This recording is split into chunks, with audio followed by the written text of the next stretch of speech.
Ally Beardsley, thank you so much for taking the time today to talk with TechRaptor. I'm going to be chatting some fantasy high junior year. The bad kids are back. Um, First of all, I'd like to know between the last time we saw Kristin to now, what has she been up to?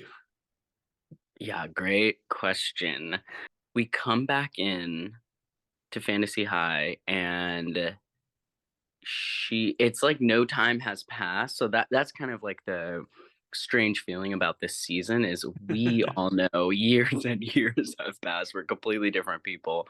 Um and this is, like a few days later for these characters. So she hasn't been up to much.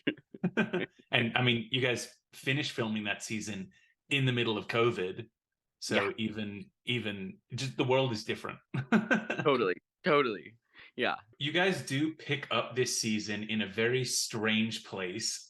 What can you tell us about where people are going to get dropped in and how confusing it will be? We just, we thought it would this was a total Brennan idea. He was like, "Okay, I think people will be expecting that the big bad guy is the Night Yorb and the whole season is going to be, a slow build to us facing down the Night Yorb." And he was like, "How funny would it be if we just start the very first season mid battle with the Night Yorb?" And then we had a lot of fun picking, out NPCs that we were gonna pretend that we were, like, so close to. I got to tell you, that threw me for such a loop. I thought that I was up on all of like the lore, everything, and you guys are geeking out over the crystal character coming out, Quee, and I was just like, have I We missed something? Is it like a fever dream? Yeah, It yeah. was fantastic. So this is now the third time that you've returned to this character. You know, most of Dimension 20 seasons are one and done. But how has your approach to playing Kristin changed as the years have gone on, knowing that it's a longer form character? Yeah, so for Kristen, I didn't know how to play D&D when I was playing D&D. So, I think that there was a lot of she since she's, like, in high school and she's kind of, like, chaotic.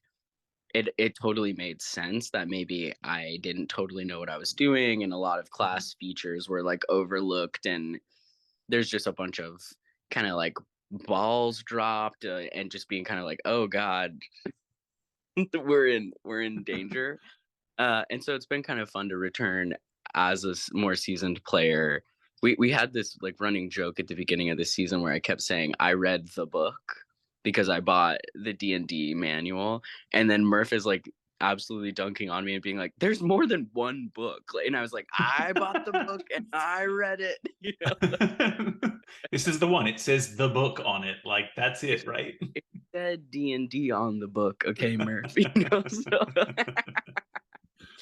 Oh but I man. mean, I've been reading stuff online. It's not just the one book, but I thought that was like pretty funny to be like, I'm coming back. I'm serious this time. But I still have to play the super chaotic character. So there were a ton of times where in this season, I know what the correct min maxing game move might be, but I'm like, no, that's not true to character. I have to play her, a little bit more scattered than that. Mhm. Do you ever feel when playing that kind of like limits you, or you regret making those like I've got to do the potentially less optimized thing? I think so, not really from like a pride stance of being like, oh my Mhm. gosh, I want the character to be better, but I do think not knowing what I didn't know in the first season, it didn't make me as, like, collaborative of a player as I would like to be with, like, everybody else at the table, and so I just kinda had kind of, like, harebrained schemes I'm, like, throwing out at the group, and I feel like this season I get to be a little bit I'm driving some chaos for sure because that's the character, but I'm also still having these, like, bigger zoom out moments of, like, "Okay, what do we all need? What storylines are we all kind of keeping our tabs on?" And so that felt really good. Returning to the character sheet now that you have read the book, was there anything mechanically that you were like, okay, let's do this instead? Or was it all just like, this is who I am and we're going to move forward? Yeah, we kept a lot of stuff the same. I still really liked like all the domain choices I made, and it, even though, well, one funny thing was we all kind of had to decide, or kind of we had a come to Jesus moment where we were like, look, we used bless wrong for the whole Mhm. first season. We just used it wrong. So like that was a tweak that we made for this new season. It was like, okay, bless doesn't go on every single role. You can't just give it to everyone, including yourself. Like that Brett had been lenient, obviously, because I'm out here rolling a D12 as a D20. But for this season now he's like, all right, we gotta button it up a little bit. For Kristin specifically, that character has gone through a lot of growth, grappling with her faith. And at the start of this season, it kind of seems like after going through the effort to rescue Cassandra, you're now actively blocking her out and going for a bloke mode lifestyle. So, what was the inspiration for that change in the character's development? Yeah, I mean, I think that there's this kind of like burn it all down mentality that you can get in high school when you get like this like a certain amount of agency and you have a lot of pressure to be like an adult, and there's a lot of like rebellion and blah blah blah. So I was kind of like, okay, she's at first she was searching and she was in this kind of like dogmatic religion, and everyone was kind of like on her side. They were like, good for you, yeah, like forge your own path. And now she really did, and I'm like, that's it's so funny that she just continues to be like, no, I'm gonna forge my own path. And you're like, what are you talking about? Cassandra was like a good god. Like, don't leave that. So I think it's that's been like a that was like a fun theme to explore. Of I said this in the kind of like recap behind the scenes video, but of like, when does chaos and chaotic living, when is it not like cute anymore? It's not like ha ha ha lol. It's like, oh, there are real consequences for this, and how do you kind of like be accountable to the people that you love for some of that chaotic like behavior. Like the step from like manic pixie girl to just manic. Yep. Yep. You take the ukulele away and you have an abuser. So Oh God, that's an incredible line. In this first episode, Brennan did have a chance to go wild, showing off all the miniatures and props done by Rick Perry and his team. Are there any other big surprises that you can tease for this upcoming season? oh my gosh. I do think the minis for this season were some of the best we've ever seen. There are a lot of moments where we weren't allowed into the dome before a battle so that they could like run the cameras and get our earnest reactions to some of these, and that was really fun for me to be kind of kept out and then get to see some new minis.